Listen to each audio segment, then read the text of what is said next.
રંગીલું રાજકોટ ખાડાનગર બન્યું છે। શહેરની માધાપર ચોકડીએ ખાડા રાજ જોવા મળ્યું। રાજકોટના પ્રવેશ દ્વાર પર જ મસ્ત મોટા ખાડા પડી ગયા છે। મગરની પીઠ જેવા રસ્તાથી વાહન ચાલકો પણ પરેશાન છે। ખાડાઓના કારણે અકસ્માત સર્જાવાની ભીતિ પણ સેવામાં આવી તો ટેક્સ ભરવા છતાં કમરતોડ રસ્તા પરથી પસાર થવા માટે મજબૂર બન્યા તમામ રહીશો તો વહેલી તકે ખાડા બુરવાની વાહન ચાલકો માંગ પણ કરી રહ્યા છે।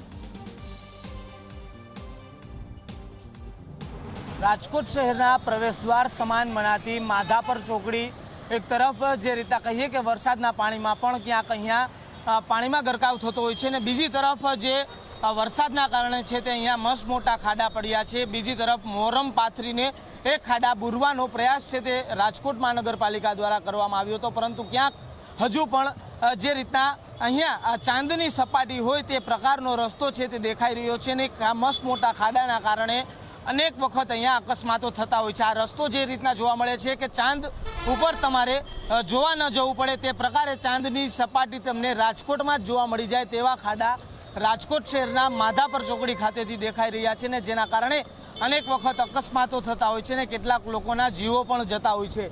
જે અહીંયા સ્થાનિકો છે જે અહીંયા વારંવાર પસાર થતા હોય છે તેમની સાથે વાત કરવાનો પ્રયાસ કરશું। ખાડા કેવા છે અહીંયા? વધારે પડતા ખાડા છે। તમે રોજબરોજ અહીંયાથી પસાર થાવ છો? હા, રોજબરોજ। કેવી તકલીફ પડે છે અહીંયા વાહન ચલાવવામાં? ટુ વ્હીલર લઈ નીકળે ત્યારે બહુ તકલીફ પડે છે અને મોટા મોટા વાહનો નીકળે ત્યારે વધારે તકલીફ પડે છે। અકસ્માતો તમે જોયા છે અહીંયા થતા? હા, 2-3 અકસ્માત જોયાયેલા છે। વ્યક્તિઓના મોત થાય છે અકસ્માત? હા, અકસ્માતથી મૃત્યુ હજી અઠવાડિયા 15 દી પહેલા જ ટ્રકવાળા એક જણાને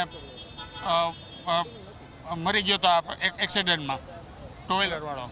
ચોક્કસથી જે રીતના લોકો કહી રહ્યા છે કે અહીંયાથી નીકળતા તો રસ્તાની ગુણવત્તા સામે અનેક સવાલો સામે આવી રહ્યા છે। ગુણવત્તા પર સવાલો એટલા માટે કેમ કે રસ્તાની ગુણવત્તા અને આ ખાડાઓ લોકોને ભારે નડી રહ્યા છે। રસ્તાઓની ગુણવત્તા મામલે સતત હવે કાર્યવાહી કરવામાં આવે તેવું લોકોનું પણ કહેવું છે અને આ રસ્તાઓના કારણે લોકોને પીઠ દર્દની સમસ્યાઓનો પણ સામનો કરવો પડી રહ્યો છે।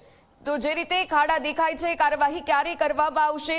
આ ગુણવત્તા મામલે જે રીતે રાજ્યમાં 75 જેટલા રસ્તાઓ છે અત્યાર સુધી બંધ હાલતમાં જોવા પડી રહ્યા છે અને આ બંધ રસ્તાઓના કારણે ખૂબ મોટા પ્રમાણમાં ટ્રાફિક જામ સર્જાયો। ફક્ત અમદાવાદની જ વાત કરીએ તો 26 એવા રસ્તાઓ છે જેને બંધ કરવાની ફરજ પડી છે।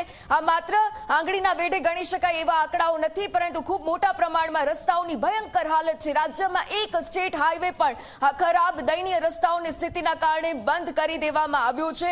વધુ જે રીતે રસ્તાના કારણે રિપેરિંગની કામગીરી પણ ટલ્લે ચડી છે। રસ્તાના રિપેરિંગ કામ પણ કાયમી થવું જોઈએ તેવું આ તમામ લોકો હવે માંગણી કરી રહ્યા છે।